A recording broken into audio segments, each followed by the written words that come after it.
and welcome to a colouring tutorial from Colour with Claire. Today I'm going to be teaching you how to colour material or fabric, particularly the folds in material and fabric. So this can be quite a challenging one for some people, purely because material ebbs and flows like this. It's got, you know, a movement to it, and it's obviously quite three-dimensional, whereas this is quite flat at the moment, and if you just coloured over it with a flat colour it would stay that way. But what we want to do is we want to make it look a bit rounded, like it's sort of coming out of the page.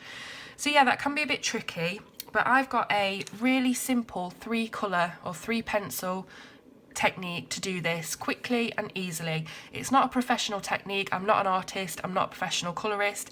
There's probably other ways you can do this to make it look hyper realistic, but this is just my way of doing it and a beginner's way, so it's a good place to start from. So first of all, I would recommend that you use very, very soft core pencils, purely because you want to make things as easy as you can as a beginner, and blending is always easier with softer cores. So you can use harder core pencils, but that just means it's going to take longer and a lot more work to get it looking exactly how you want it to look.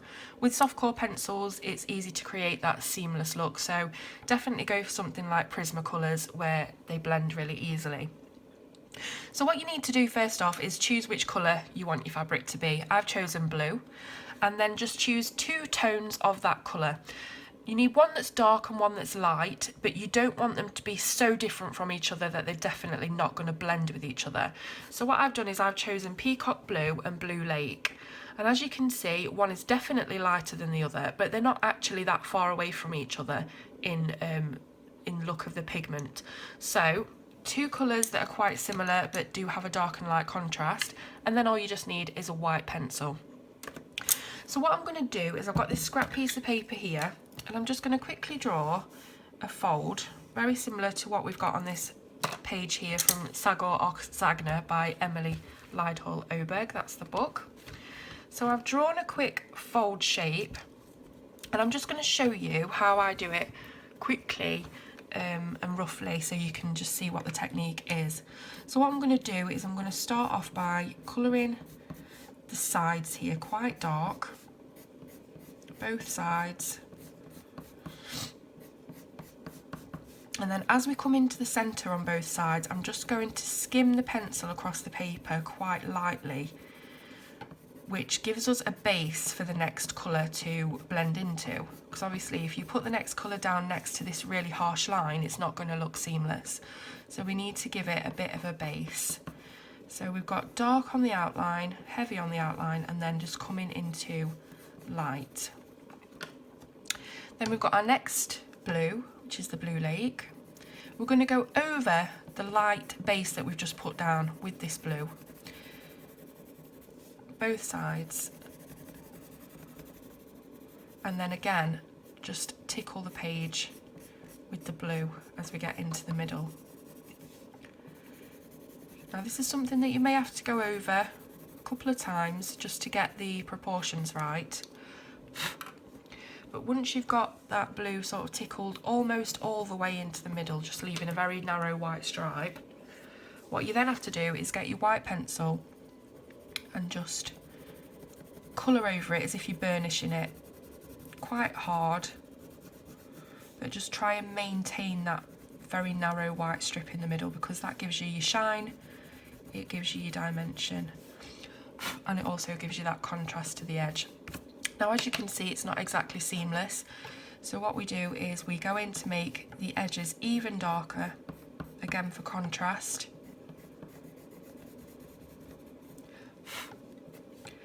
And we just put a bit of a tickle into that light blue, just adding layers to try and give it that look as if it isn't 2 block colours, it's a shine, so it's a light shining on the front of the fold, and then again we can just buffer some of this blue into the darker blue, and eventually you will get the look that you're wanting. Now this middle white stripe's probably just a bit too thick for me, so I'm just going to narrow it a bit with this blue. And as long as you're not too hard with the pencils, you'll be fine. You can always add more layers, but it's very difficult to take them away. So just light layers, using more heavy pressure on your edges to create that contrast. You can even, if you wanted to, add some black or another very dark blue to the edge of here to create an even starker contrast and make it look even more 3D. But this is just a quick 3 pencil technique for beginners. So once you've sort of adapted it to how you want it to look, it will come out looking something like this, which, as you can see, has given it that 3-dimensional look of it being rounded rather than flat on the page. So what I'm going to do is I'm going to colour this on camera so you can see how I do it in real time. I may speed it up a little bit further along, but we'll come back at the end and see what it looks like and if we've created the look that we're going for. So here we go.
Okay, so we've finished the main body of the dress now. I'm just going to move on to the sleeves because they're quite a different shape, and you probably wondered how to tackle that.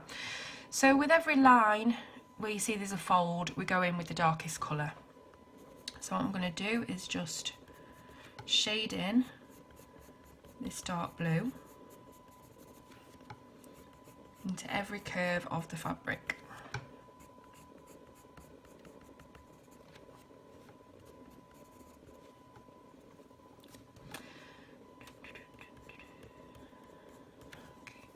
Okay, so then we're going to just make sure that we've got a bit more of a base there because it is quite a thick sleeve, so we need to fill it up a little bit more. So just make sure you've got your base line down, your base layer. Then with your next blue, you just go into that base layer, exactly the same as we did with the dress, the main dress, and we just bring it out. So with Prismacolors you can actually drag the pigment sometimes, so if you find it's not blending properly you can sort of mush it into the previous colour, and they're just brilliant for getting that look of seamlessness really. And then when we've got to about there, I would say on this type of sleeve I wouldn't really want the white to be going into the underarm where the dress is there, because obviously there's not much light there, it'd be quite shadowy. So what we're going to do is just put some darker blue here, just quite a thin narrow strip.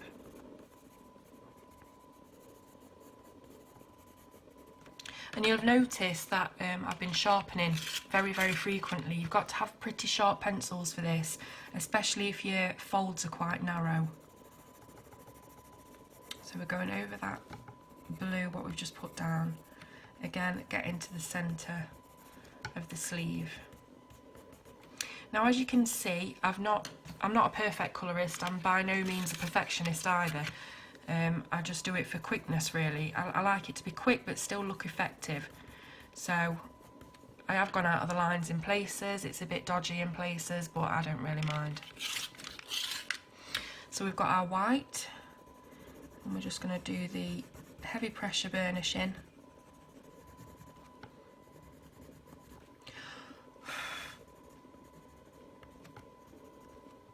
And with the white, because it's very soft and quite opaque, you can sort of move the blue out of the way if you've put some blue where you don't want it, if you just press a little bit harder. So I'm just do a little kink with the white here where these lines come down, so that it looks a little bit more, not straight. I don't want it to be straight.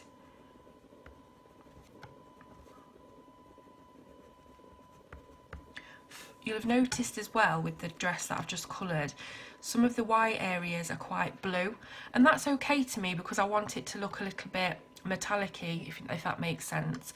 But if you did want to keep it completely white all the way up, best thing to do is get a really, really small point eraser. Let me just find mine. Like this Tombow Mono Zero. It's got an incredibly fine-tipped eraser, and if you put some blue where you don't want it, you can just go in there and take out a very small amount, and then make sure that the tip of your white pencil is clean. And the best way to do that is to either sharpen it or just do this on a piece of scrap paper and you'll have a clean white.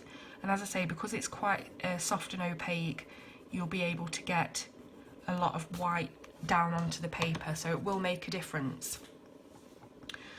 So when you've got it to the stage where you're happy with it, I'm just going to put some more blue in there because I think it looks a bit too dark. Then you have achieved a silky fabric 3D effect with your colouring. As I say, just keep going in and modifying it till it's where you want it to be. Just make that a little bit more, or a little bit less straight. And that is how I think I'd like it to be. I'll just carry on doing the other sleeve, and I will put the link below to the pencils that I've used and the colour names of the pencils that I've used, the book and everything like that, so you can find everything if you haven't got it already. So I really hope you've enjoyed watching this tutorial. I hope you've learned from it. I hope it's an easy way for you to start colouring 3D fabric. If you've got any other questions about it, please let me know. But the technique is the same across all colours. So if you wanted to do it purple, you get a dark purple and a light purple. If you want to do it red and maybe with a dark orange or something like that. So yeah, quick and easy 3 pencil material fabric technique.